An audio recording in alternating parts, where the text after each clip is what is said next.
আপনার পরিবারের সাথে যেটা ঘটেছে তার জন্য আমি মর্মাহত এবং শোকাহত। এতে আমার ছেলের কোনো দোষ নেই। একটা কথা মনে রাখবেন, পৃথিবীতে সবকিছু কেনা যায় কিন্তু আয়ু কেনা যায় না।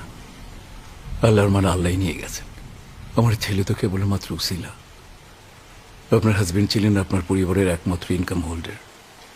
এখন আপনার সংসার চালাতে কষ্ট হয়ে যাবে, কোনো টেনশন করবেন না। আমি আদি মির্জা আপনার সামনে ওয়াদা করছি, আমি যতদিন বেঁচে থাকবো আপনার সংসারের সমস্ত খরচ আমি বহন করব। যদি বিশ্বাস না হয় আপনাকে ব্ল্যাঙ্ক চেক দিয়ে দিচ্ছে, শিহাব চেক দিয়ে দিও। আপনি চেক বুঝে নিয়ে 1 হাতে টাকা তুলবেন আর আরেক দিকে আমার ছেলের মামলাটা তুলে নেবেন। আপনার কাছে আমি বিনীত অনুরোধ করছি, প্লিজ সিস্টার। অসম্ভব, এই মামলা আমি তুলব না। আপনার ছেলে একটা জানোয়ার, একটা নরপিশাচে। আমি তাকে জেলে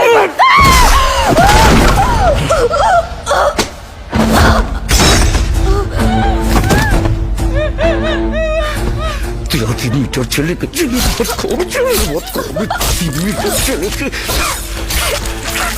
তোর কলেজে আমি বের করে ফেলবো।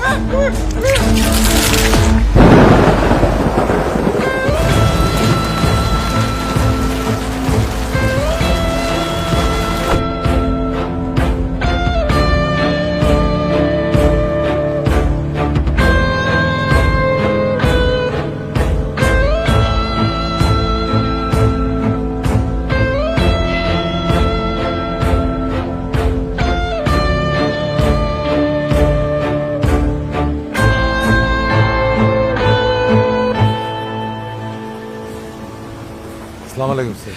ওয়ালাইকুম আসসালাম। স্যার শিহাব দেখবে।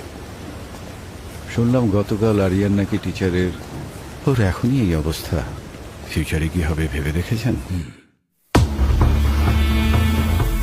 আমি আমার ফিউচার নিয়ে ভাবি না, অতীত নিয়েও ভাবি না।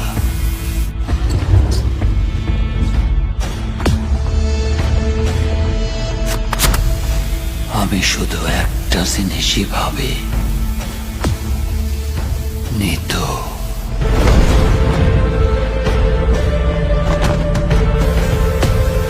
নিতু শুধুই আমার।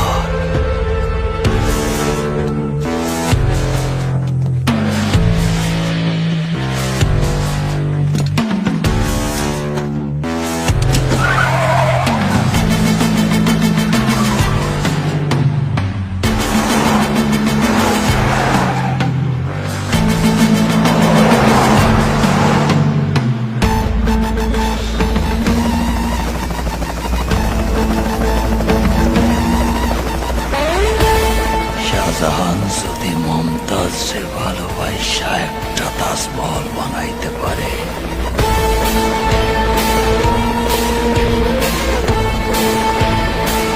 আমি নিতুর জন্য একটা না 100 তাজমহল বানাইতে পারি।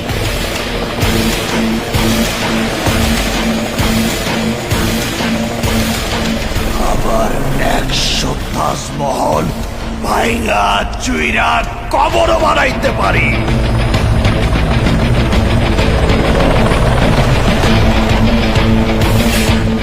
নিতু আমার আবেগ, নিতু আমার অনুভূতি।